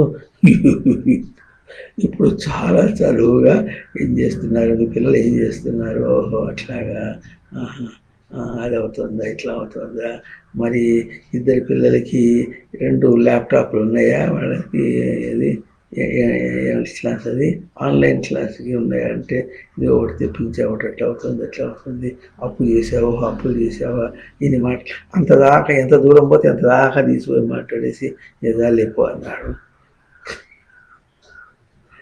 అది వాళ్ళకి ఎంతో తృప్తిగా ఉంటుందో. ఫోన్ చేసిన తర్వాత కూడా ఇంకా కొంతమంది వచ్చాను కానీ మాట్లాడినట్టే లేదు. ఎందుకంటే నువ్వు వచ్చినప్పటి నుంచి ఏదో బోధ చేస్తూ మొదలు పెడుతుంది, నాకు మాట్లాడినట్టే లేదు అని ఇంటికి వెళ్ళిన తర్వాత మళ్ళీ ఫోన్ చేస్తాను.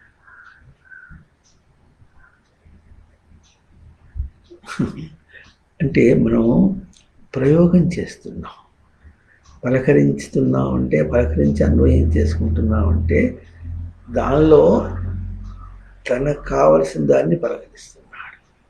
తన ఉనికి చైతన్యాన్ని అక్కడ పలకరించి అర్థమైందండి. ఉనికి చైతన్యాన్ని అర్థం చేసుకోవడానికి ప్రయత్నం చేద్దాం. చైతన్యం అంటే తనలో తనకు ఒక స్ఫురణ, కదలిక కాదు, స్ఫురణ, ఊట లాంటిది. తన గ్రహింపుకు రావటం, తన స్వరూపం తనకు గ్రహింపుకు రావటం అన్నమాట. బయటది ఏది రావటం లేదు. నోట్లో లాలాజలం ఊరటం అంటే తనే లోపలికి వస్తుంది, మిగుతున్నారు, లోపలికి వస్తుంది, మిగుతున్నారు, లోపలికి వస్తుంది, మిగుతుంటే నాలిక తడిచినట్టుగా ఉన్నందువల్ల ఎట్లా తనకు దేహము దప్పిక లేకుండా ఉన్నదని ఎట్లా అనుకుంటాము, ఇట్లా ఉంటుంది. తనకు ఉనికి యొక్క చైతన్య ప్రకాశం, అవన్నీ ఆ లక్షణాలు, దర్శనాలు అన్నీ ఎట్లా ఉంటాయి. అయితే బయటది ఎట్లా ఉంటుందంటే ఒక చలనంలాగా, కదలికలాగా ఉంటుంది. చలనం అంటే కదలి ఆ కదలిక అక్కడెక్కడ కదలటం, లేకపోతే దాంట్లో కదిలిపోవటం, ఇది అట్లా. లేకపోతే ఒక చోటు నుంచి ఇంకో చోటుకి పోవటం డిస్ప్లేస్మెంట్ అంటారు. ఒక చోటు నుంచి ఇంకో చోటికి కదలన్నటువంటిది అట్లా ఉంటుంది అన్నమాట. అప్పుడు ఇంకొక అంశాన్ని పట్టుకొస్తుంది. అప్పుడు అది తన ఇట్లా కదలటం అంటే ఏమిటి, అది తనకు నిలకడ లేకుండా చలనం అంటే చంచలం అన్నాడు. చలనం చలనం చంచలం అనమాట. అతిశయన చలతీతి చంచలం అన్నాడు. అతిశయంగా చలనం కావటం చంచలం అన్నాడు. అట్లాగే కదలి ఒక చోటు నుంచి ఇంకొకప్పుడు ఇంకొక స్థానం అని, ఒక చోటని, ఒక చోటు నుంచి ఇంకొక చోటు అని రెండు చోట్లు పట్టుకొచ్చి దీనికి అక్కడ కదిలినప్పుడు ఏం చేసాం, ఈ చోటు నుంచి అక్కడికి వచ్చినప్పుడు అక్కడ ఏం సబ్బావు తిన్నాం, అక్కడే ఉండాం, అక్కడ ఉండటం అంటే ఎట్లా ఉంటుంది, అక్కడ ఏం తెచ్చుకున్నాం, అక్కడ అన్నీ చెప్పినప్పుడు ఎట్లా ఉంటుంది. మనకు ఒక మనిషికి ట్రాన్స్ఫర్ చేశారనుకోండి, ట్రాన్స్ఫర్ చేస్తే ఏమవుతుంది, ఇక్కడి నుంచి అక్కడికి వెళ్ళిపోయాడు, అన్నీ అయిపోయాయి. కానీ కొంచెం తరచు చూస్తే ఎట్లా ఉంటుంది, ఇక్కడి నుంచి అక్కడికి వెళ్ళిపోయిన తర్వాత ఏం చేస్తాడు, ముందు పాలు ఎక్కడ దొరుకుతాయి అంటే ఏం చేశాడు, ఈ ఊళ్ళో ఉన్నప్పుడు పాలు అన్న అవసరాన్ని అక్కడికి ట్రాన్స్ఫర్ చేసుకుని అవి ఎక్కడ దొరుకుతాయి అని చూసుకొచ్చాడు. ఆ తర్వాత కూరగాయలు ఎక్కడ దొరుకుతాయి, సరుకులు ఎక్కడ దొరుకుతాయి, అక్కడ ధరలు ఎట్లా ఉంటాయి, ఇక్కడికి అక్కడికి ఎట్లా ఉంటుంది, తర్వాత తనకు ఆఫీస్ ఎక్కడ ఉన్నది, ఆఫీస్కి ఎట్లా వెళ్ళడానికి దోవ ఎట్లా ఉంటుంది, ఎన్ని కిలోమీటర్లు ఉంటుంది అని అర్థమైందండి. అవేమో తనకు ఏమి మనం అంటాం నిత్య అవసరాలంట.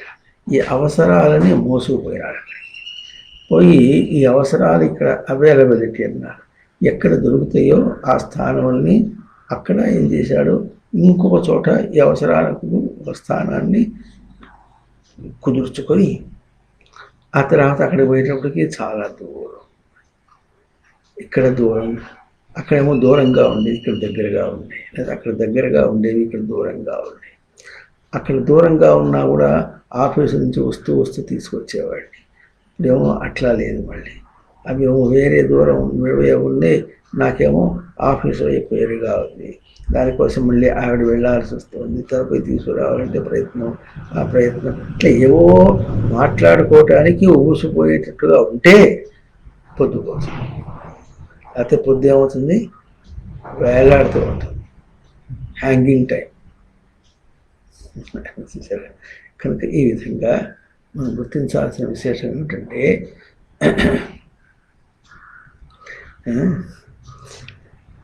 నవయోగం అన్న పదం ఎట్లా ఉంటుందంటే, విలువ దేనికని కట్టాలి. ఇప్పుడు అన్నీ మారేవిగా ఉన్నప్పుడు విలువ, కానీ ఎప్పుడైతే ఇదంతా తన ప్రయోగం అని గుర్తిస్తాడో అప్పుడు తనకు విలువ కట్టుకోవటం అన్నమాట.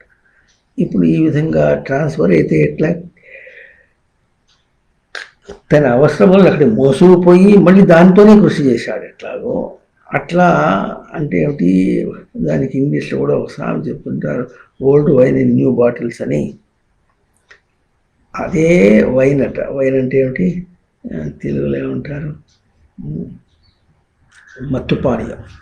అదే మత్తు పానీయం ఏం చేశాడంటే కొత్త సీసాల్లో పోసాట.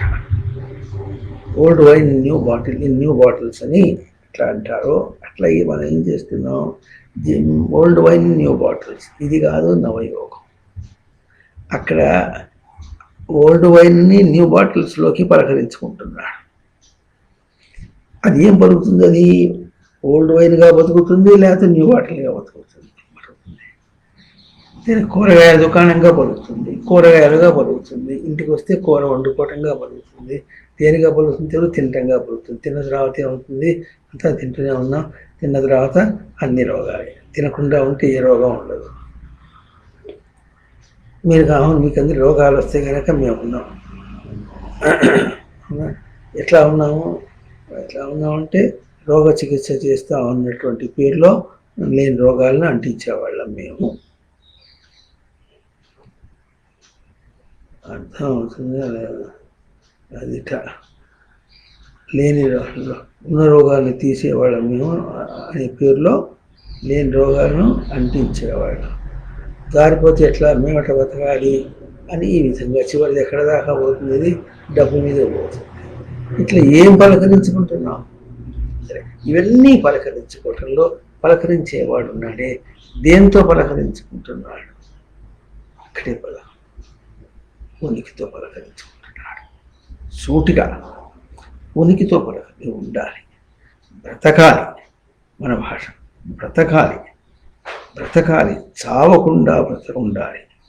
ఈ మాటలో వెనక నిజం పలుకుతున్నామా, అబద్ధం పలుకుతున్నామా? నిజానిజములు ఎక్కడున్నాయి? చావకుండా బ్రతకాలి, ఉండాలి.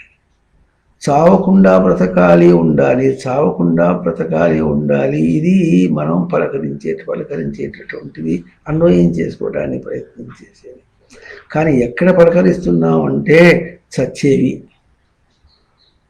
ఉండలేనివి, బ్రతుకు లేనివి, జడం, దానిలో పలకరిస్తే జరుగుతుంది.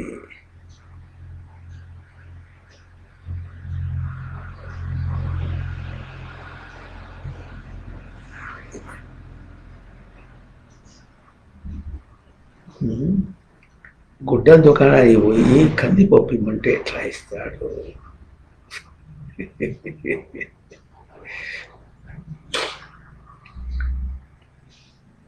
అని పోయి I say I wanted gram dal, I say I wanted gram dal అని గుడ్డ దుకాణానికి పోయి, అయ్యా నాకు కందిపప్పు కావాలి, కందిపప్పు పెట్టుకొని వాడు మీ దుకాణం ఎందుకండి అని వాడితో పోటాడితే అంటే ఎట్లా ఉంటుందో. అయ్యా కందిపప్పు అమ్మే తోట వేరే ఉంటుంది, అక్కడ పోయి కొనుక్కోవడం అంటే అటెందుకు ఉండాలి? నేను ఎక్కడికి పోతే నాకు అవి కావాల్సినవి ఉండాలిగా. అంటే లోకంలో వీడికి ఎట్లా పిచ్చివాడిని చేసి ఆడిస్తారు. అట్లాగే నేను ఎక్కడికి పోతే నాకు అది కావాలంటే, నువ్వు నీకు కావాల్సింది ఎక్కడికి పోయినా దొరకదు. కనీసం కందిపప్పు ఆ షావుకారి దగ్గరైనా దొరుకుతుందేమో కానీ నీకు కావాల్సింది ఎక్కడా దొరకదు. ఏమిటది? చావు లేకుండా బతకాలి, ఉండాలి. అన్నీ చచ్చిన వాటికి ఆలయంగా ఉండేటటువంటి శ్మశానాలే కదా ఈ బయటదంతా కూడా. బయటదంతా శ్మశానం. శ్మశానాల్లో పోయి చావకుండా ఉండాలంటే అక్కడ ఎవరు ఉంటారు? భూతాలు ఉంటారు అని అనేవాళ్ళు. ఇప్పుడు భూతాలంటే ఎవడి భయం లేదు. వీళ్ళే భూతాలు కాక వాళ్ళ భూతాలంటే భయం లేదు. కనుక వీళ్ళకి వస్తే ఏదో మెత్తగా ఉండేవాళ్ళు కనుక భూతం అంటే భయంగా ఉండేది. శ్మశానాల్లోంచి కాలిబాట వేసుకుని పోతుంటారు. ఆ కాలిబాటలో సైకిళ్ళలో కూడా వెళ్ళిపోతుంటారు. ఆయన ఏదో చెప్పాడు, శ్మశానే శ్వా క్రీడా స్మరహర పిశాచా సహచరా చితాభస్మాలేపో శ్రగపి మృకరోటి పరికర. ఉలుకుల్లో ఏముంటుంది అంటే భూతాలు ఉంటాయట, వాటితో ఆడుకుంటారు. శ్మశానంలో క్రీడ, పిశాచాలేమో సహచరులు ఆడుకోవటానికి, చితాభస్మం ఏమో చితాభస్మం శవం కాల్చిన భస్మం ఏమో పూసుకోవడానికి మంచి బాగుంది, అంత పౌడర్ పూసుకున్నాడు. శ్రగపి మృకరోటి పరికర, అక్కడ ఎముకలు పడి ఉంటే అవి వేసుకుంటారు. అట్లా వాడు ఎవరు ఉండేది ఎంత శుద్ధి ఎక్కడికప్పుడు క్లీన్ చేసేస్తారు. వాడు అది తీసుకెళ్ళి తీస్తే నీళ్ళలో అక్కడెక్కడే ఉంటుంది, నీళ్ళు పారేది ఉంటుంది, దానిలో వరేయాలి. లేకపోతే మీకు కావాల్సిన మీరు తీసుకోకండి, ఇదే ఉంచుకోండి. ఎందుకంటే మళ్ళీ అదే చోట ఇంకోటి దహనం చేయాలి. వెకేట్ ది స్పేస్, చోటు ఖాళీ చేయండి అన్నట్టుగా ఉంటుంది ఇప్పుడు ఈ రోజుల్లో. సరే, ఏం కావాలి చెప్పుకుంటున్నాం? మీకు కావాల్సింది పలకరించడానికి అక్కడ ఏమి దొరికేటటువంటివి కావు. అది ఎప్పుడు తెలుస్తుంది? తనకు కావాల్సింది ఏమో అది పలకరించుకుంటున్నానని తెలియాలి. తాను చావకుండా బతకాలి అనేటటువంటిది దృఢమైన నమ్మకం ఒక్కొక్కడికి. అయితే దాన్ని బయట పలకరించుకుంటున్నాను, బయట నుంచి నేను తీసుకోవటానికి ప్రయత్నం చేస్తున్నాను, బయట విషయాల్లో నుంచి దాన్ని ఎన్నుకోవటానికి, గ్యాదర్ చేసుకోవటానికి, కూర్చుకోవటానికి ప్రయత్నం చేస్తున్నాను అన్న మాట తను ప్రయోగంలో చేస్తున్న మాటని ప్రయోగం చేస్తున్నాను అని గుర్తింపుకు వస్తే చాలు, దానికి బయట దొరకదని తెలిసిపోతుంది.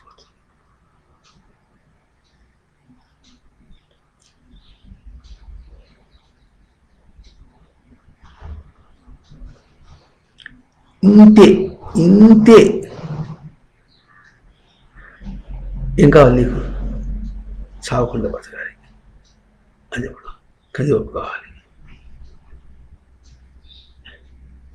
ఇప్పటికే కందిపప్పు నా మొహాన్ని వారేసారు. ఎక్కడ చౌకగా దొరుకుతుంది ఇప్పుడు? పోయి తెచ్చుకుంటా, అయిపోయింది. అంటే చావకుండా బ్రతకాలి అనేటటువంటిది టర్మ్స్ ఎట్ట వెళ్ళిపోయింది? అది కందిపప్పు రూపంలోకి వెళ్ళిపోయింది. కందిపప్పు రూపంలోకి వెళ్ళేటప్పటికి కందిపప్పు అయితే దొరికింది, కానీ చావకుండా బ్రతకలే దొరకలేదు.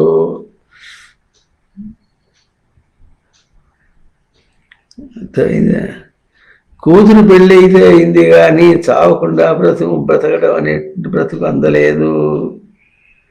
మనవడైతే పుట్టాడు, కానీ చావకుండా బ్రతికే బ్రతుకు మాత్రం అందలేదు. ఏదో అప్పుడప్పుడు ఏం చేస్తా ఉంటే ఉండబట్టలేక, ఇట్లా ఉండబట్టలేక అంటే ఉండటాన్ని పట్టలేక ఏం చేస్తారంటే ఎక్కడికో పోయి ఏదో ఏ పురాణం ఏదో చెబుతుంటే, లేకపోతే హరికథ. ఇప్పుడు హరికథలు ఎక్కడ చెబుతున్నారు? ఎవరిని బయట చెప్తున్నారు? ఎవరిని చెప్పటం లేదు. హరికథిస్తులు అందరూ కూడా తోకలు ముడుచుకుని వెళ్ళిపోయినారు. ఇప్పుడు ఆ ప్రొఫెషన్ తీసేశారు. బుర్రకథ అసలే పోయింది, చాలా కాలం అయిపోయింది, పోయింది. అయితే చాలా కాలం అంటే ఒక 60 సంవత్సరాలు 70 సంవత్సరాల వెనక బుర్రకథలు బాగా ఉండేవి. ఇప్పుడు రాను రాను ఏమైనాయంటే అవన్నీ ఏదో ఒక టీవీలోనో ఎక్కడో చెప్పి, ఈ యూట్యూబ్లోనే చెప్తే ఆ యూట్యూబ్లో చూసుకుంటూ కూర్చోవాలి. ఇది బాగానే ఉంది. మాటి మాటి వెతుక్కుంటే ఎక్కడికో పోకుండా యూట్యూబ్ మన దగ్గరికి, మన ఇంట్లోకే వచ్చేసింది. ఈ బుర్ర కథలు హరికథలు వింటూ వింటూ ఎంత చేస్తూ ఉంటే కాసేపు తర్వాత ఏం చేస్తాడు? మళ్ళీ కందిపప్పు కోసం లేకపోతే మినపప్పు కోసం పోతాడు.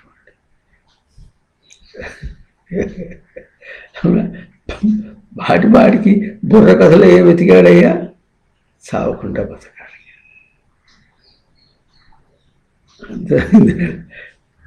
ఏం వెతికాడు?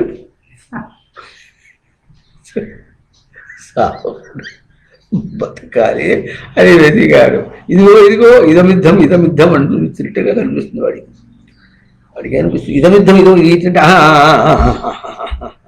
ఐఎమ్ హియర్ నేను ఉన్నా I'm here, reveal it to me, నాకు కనిపించు.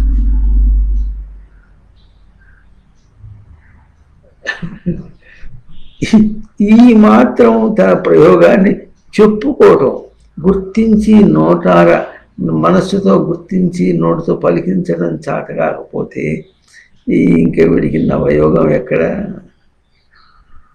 విలువ ఎక్కడ? అంటే ఇప్పుడు చావకుండా బతకాలి అన్న పదం యొక్క తన ఆశయం ఆశ అయిపోయింది. చివరికి ఆశయం ఆశ అయింది. ఎందుకంటే ఆశ ఎందుకు అయిందంటే సచ్చేవాడు ఎట్లా బతుకుతాడరా అన్నాడు. కొన్ని దుంపదేగా నువ్వు చచ్చేవాడేవి కాదురా, నువ్వు బతకగలవురా, నీకు అది అందుతుందిరా అన్నమాట ఏమర్థం అవుతుంది వీడికి? చివరికి ఏమనిపించుకుంటాడు? నీ మొహం చచ్చేవాడికి ఏమో కనిపిస్తారా అంటే చివరికి ఏమొప్పుకుంటాడు?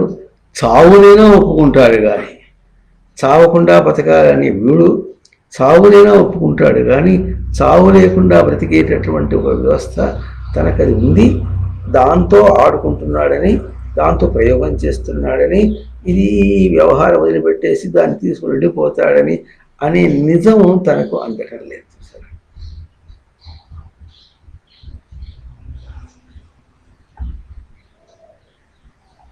ఇది వాస్తవం. ఎటువంటి వాస్తవము? జరుగుతున్న వాస్తవం. ఎట్లా జరుగుతోంది? నిత్యము జరుగుతుంది. అది అందిస్తోంది.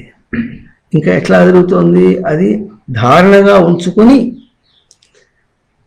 అదేమంటే ఆశ కాదు, అది ఆశయం కాదు, ఆశ కాదు, ఆశయం కూడా కాదు, వాస్తవం.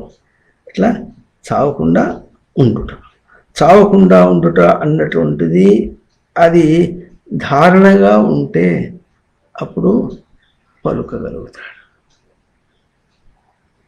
ధారణగా ఎందుకు లేదంటే తన ప్రయోగం అంతా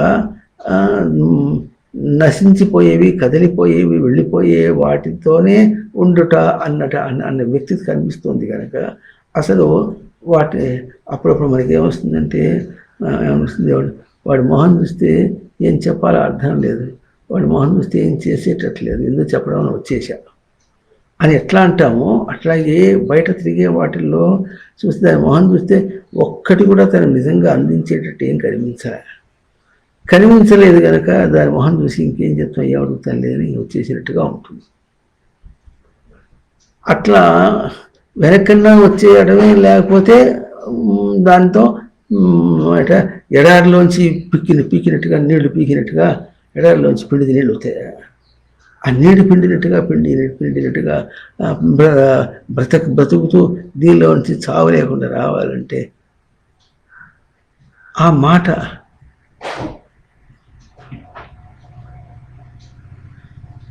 ఎందుకు చెప్పుకుంటున్నామంటే ఈ శ్లోకంలో ఒక పదము శశ్వత్ అనే పదం చూపించింది. నవయోగో గణానామీతి శశ్వత్. గణానా తను లెక్క పెట్టుకుంటున్న దానిలో శశ్వత్, మాటి మాటికి నవయోగమునే పొందుతున్నాడు. నవయోగమునే పొందుతున్నప్పటికీ కూడా నవయోగముడికి అందటంలా, నవయోగం తప్ప మిగతావన్నీ తన చేతిలో నుంచి జారిపోతున్నాయి. అవి వెళ్ళిపోవడం కాదు, తన గ్రహింపులో నుంచి జారిపోతున్నాయి, తన ప్రవర్తనలో నుంచి జారిపోతున్నాయి, తన చేతి నుంచి జారిపోతున్నాయి. చేతి నుంచి జారిపోతున్నాయి, అవి లేకుండా పోయినాయి. తన గ్రహింపుకు లేకుండా పోయినాయి. కనుక అంతా కూడా నవయోగమే జీవితం అంతా అయినప్పటికీ కూడా శశ్వత్ మాటి మాటికి నవయోగమే. అయితే ఇప్పుడు ఎట్లా ఉందంటే సృష్టి ప్రక్రియని కొంచెం చెప్పుకుంటే తమాషాగా ఉంటుంది. ఇట్లా జరుగుతూ వీడికి అందుకోకపోతే ఏం చేస్తుందంటే, తింటే జాత కాకపోతే ఏం చేస్తుంది, తినని పిల్లవాడికి అన్నం పెట్టాలంటే ఎంత రుష్టపడుతుందో తల్లి, అట్లా రుష్టపడిపోతుంది సృష్టి అన్నాడు. ఏం చేస్తుంది, మాటి మాటికి ఇంత నోట పెడుతుంది, వాడు తినడు. ఇక తిరిగి గంట సేపు అవుతుంది. ఆ తర్వాత అన్నోదంతా మరి పెట్టిన అన్నం అంతా అంటూ ఉంటుంది కదా, అది కలగకపోతే ఏడుస్తుంది. అది ఎట్లా ఉంటుందో అట్లాగే వీడు మరీ మకురుతనం చేస్తున్నాడు కనుక ఏం చేస్తుంది, మాటి మాటికి ప్రతిదీ వచ్చిపోతుంది, నువ్వు అదే అని కాస్త పూసిపోతుంది, మూతికి కాసి పూసిపోతుంది. పూసిపోతే వాడికి ఏం తెలుసు, కనీసం మూతికి పూసుకుంటే కనీసం అది మామిడి పండు తింటూ ఉంటే మూతికి ఏం అంటుకోలేస్తాడు, అంటుకుంటుందేమో అని అంటాడు. మామిడి పండు అంటుకుంటే మూతికి అంటాడేమో కానీ అది ఏం చేస్తుంది, మాటి మాటికి మూతికి పూసిపోతుంది. రైట్, ఏం కావాలి, చావకుండా బతకాలి, రైట్, చావకుండా బతికేవాడివే అని వాడికి అభయం ఇచ్చిపోతుంది. ఏం కనిపిస్తుంది, రావణాసుడికి హిరణ్యకశిపుడికి వైకుంఠంలో పోతే మాత్రం అక్కడ విష్ణువు ప్రత్యక్షంగా కనిపిస్తుందా? ఏడా విష్ణువు అంటాడు అక్కడ పోయి. అట్లాగే కనిపిస్తుంది వాళ్ళకి, మూతి పూసిపోయినా అర్థం కాదే, అంటించిపోయినా అర్థం కాదే, అర్థమవుతుంది, గుజ్జు పెట్టిపోయినా కూడా అర్థం కాదే. తన ప్రయోగమే తనకు అర్థం కావటం లేదే. అసలు తను ప్రయోగం చేస్తున్నాడు. ఏం ప్రయోగం చేస్తున్నాడు? చావకుండా బ్రతకాలి. చావకుండా బ్రతుకు అన్నటువంటి దాన్ని ఇది విలువ. అవునా? ఈ విలువకు యోగం, యోగ శబ్దానికి పాలన అని కూడా సాధన అర్థం ఉంది, ఇంకా చేరుట అర్థం కూడా ఉంది. అవునా? ఈ విలువకు చేరుట అన్నటువంటి దాన్ని అంతకు తప్ప వేరే ప్రయోగం నువ్వు చేయటానికి చాతకాని వాడిగా నిన్ను రచించి పంపించింది. ఎట్లాగండి?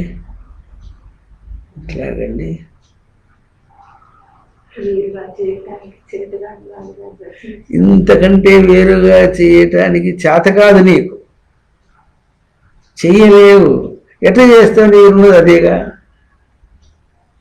దానికంటే వేరే ఏదన్నా ఉంటే అటు వెళ్ళిపోతుంది. అవును, ఈ చెయ్యి తీసుకెళ్ళి చేత్తో ప్రయోగం చేయబోయి ఈ చెయ్యిని ఎప్పుడన్నా అటు బయట పెట్టేటప్పటికి అది ఫ్యాన్ రెక్కల మధ్యలో ఇరుక్కుంది అనుకోండి. అప్పుడు ఎట్లా ఉంటుంది? బాబా బాబా అరవాల్సిందే కానీ ప్రయోగం తనదేగా. అక్కడెందుకు పెట్టావురా? ఆ చెయ్యి కొంచెం కింది నింపంటే కొంచెం కింది నింపంటే కొంచెం పైకి పెడతాడు వాడు. ఇంకా కొట్టుకుంది, ఇంకా కొట్టుకుంది అంటాడు. ఇది ఈ మాట చెప్తుంటే ఎంత మూర్ఖంగా ఉంటుందో వారి ప్రవర్తన, అంతకంటే ఇంకెక్కువ మూర్ఖంగా ఉంది. ప్రయోగం తనది, తన చేయగా తన చేయి వెనక్కి తీసుకోవచ్చుగా. ఫ్యాన్ దానిలో ఇరుక్కుంది అంటే అట్లా పోతుంటే ఏమవుతుంది? బట్ట ఎక్కడో ఇరుక్కుంది. బట్ట ఇరుక్కుంటే ఏం చేస్తాం మనం? సుర్రని దుడుకుగా వెళ్ళిపోతే ఏమవుతుంది? బట్ట చిరుగుతుంది. అక్కడ దాకా వెళ్ళిపోయి అక్కడ ఎక్కడ ఇరుక్కుందో దాన్ని కొంచెం తప్పిచ్చేస్తే మనకు నిదానం వస్తుంది, బట్ట కూడా ఉంటుంది. నిదానం సంగతి దేవుడు ఎరుగు, కానీ బట్ట ఉంటుందా అన్నట్టుగా ఉంటుంది. లోకంలో ప్రయోగం తనదే ప్రయోగం అని చెప్పారంటే ఆ ప్రయోగాన్ని గుర్తించడం అనే మాట అది దేవుడు ఎరుగు. నువ్వు చెప్పినట్టుగా నిశ్చలంగా చేస్తే కార్యంపులెల్లా సిద్ధింపునా అప్పునా అప్పు సిద్ధింపు ఇంపు అది అడుగుతాడు ముందు. ప్రశాంతంగా చేస్తే నా కూతురు పెళ్ళి అయిపోతుంది.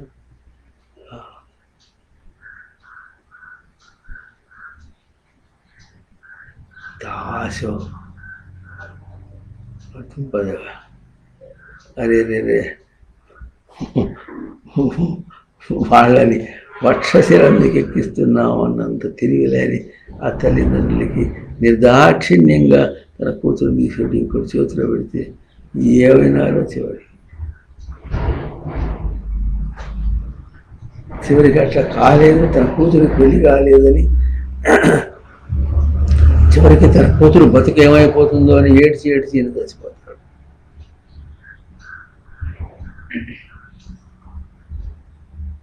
ఎంత భౌతిక దృష్టి వల్ల, భౌతిక దృష్టిని అతిక్రమించడానికి ఆధ్యాత్మిక దృష్టి ఎంత లోతుగా ఉంటుందో మనకి అర్థం కాదు. తను ఎంత లోతైన వాడంటే ఇవన్నీ కూడా మెరకలు.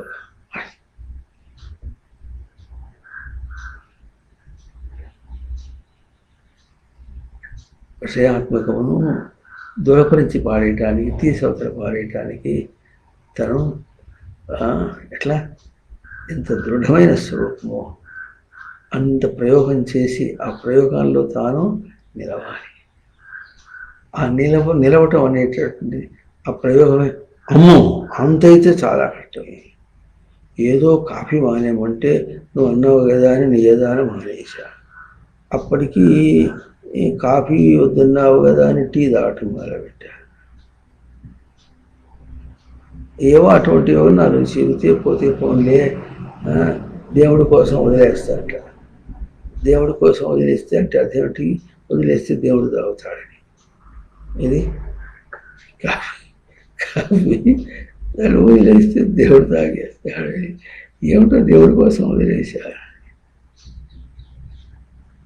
దానిలో ఎంత విషయాత్మకమైనటువంటి దృష్టి ఉంటుందో కూడా తెలియనటువంటి వీళ్ళకి ఇవి తీసేయాలని చెప్పాలంటే అంతకంటే ఇంకేం చెప్పాలి అయ్యా? వాళ్ళకి ఇవన్నీ అర్థం కాదు. వాళ్ళకి అర్థమయ్యేది ఏ మాట చెప్పమంటే ఏం చెప్పాలి?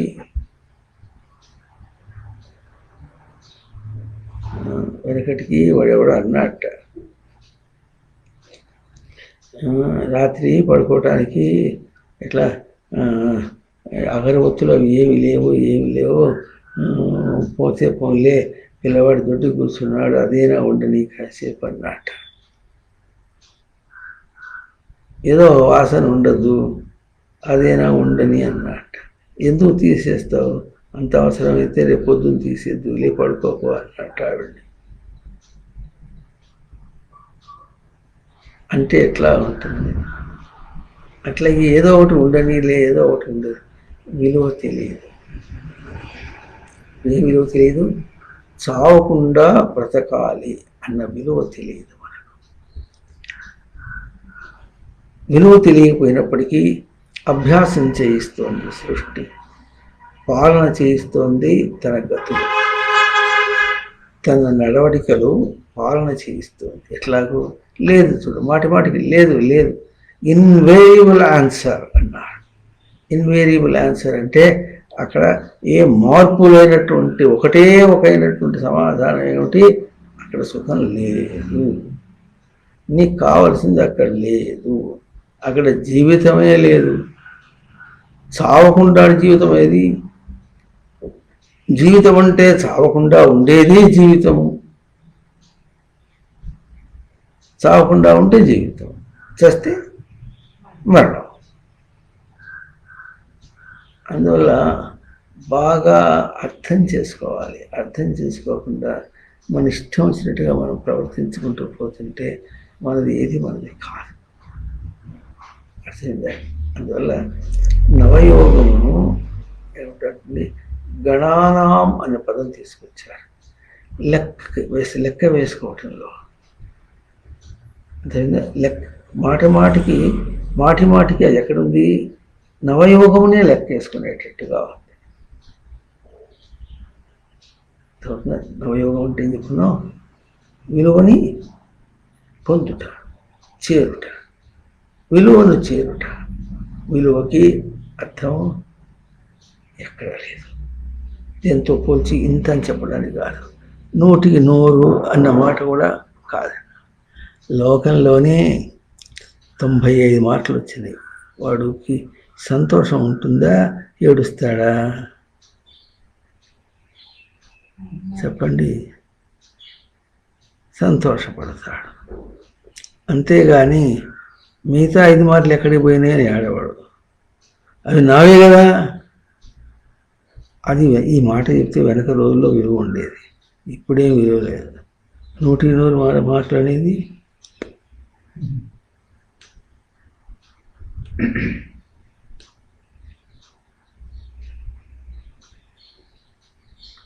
ఏం చదువు రాని దద్దమ్మ కూడా 80 మాటలు వచ్చేస్తాయి.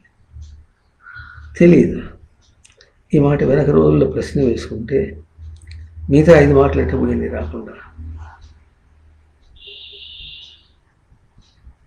మార్కులు లెక్క చెప్పుకుంటే ఎప్పుడో 60 సంవత్సరాల వెనుకో 70 సంవత్సరాల వెనుకో ఆంధ్ర యూనివర్సిటీ ఎట్లా ఉండేదంటే లెక్కలకి 100కి 100 మాటలు ఇచ్చేసేవాడు. అదే మళ్ళీ ఒకటే చోట ఆంధ్రప్రదేశ్, అది కూడా రాయలసీమలో ఒక యూనివర్సిటీ ఉండేది.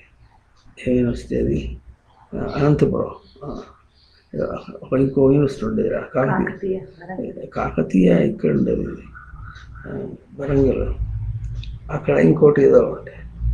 అక్కడ వాళ్ళు అట్లా ఉస్మానియా యూనివర్సిటీ అయితే పిచ్చి తుగ్లక్, మార్కులు వేయటంలో పిచ్చి తుగ్లక్.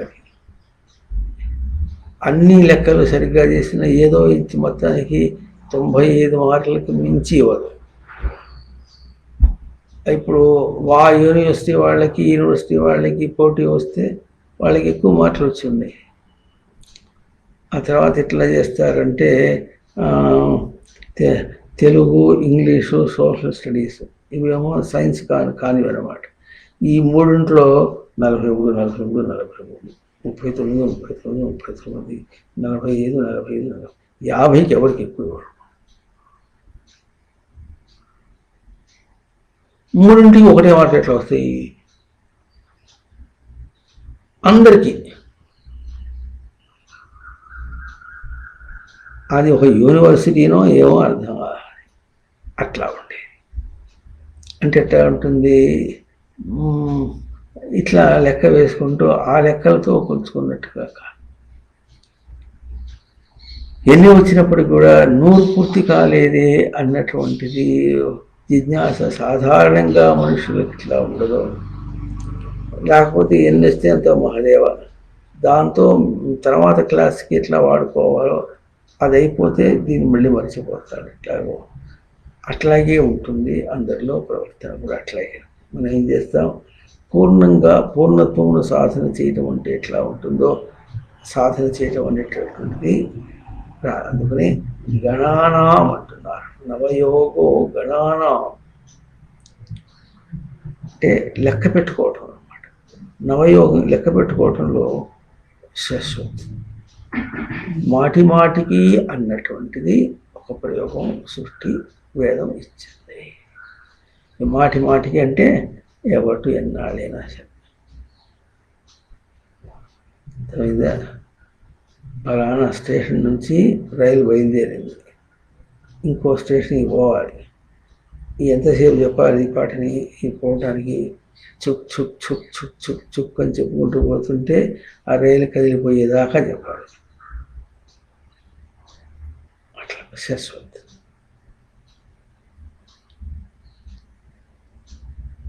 దానికి ఇట్లా తెంపు లేదు, అవధి లేదు. నవయోగమునకు అవధి లేదు.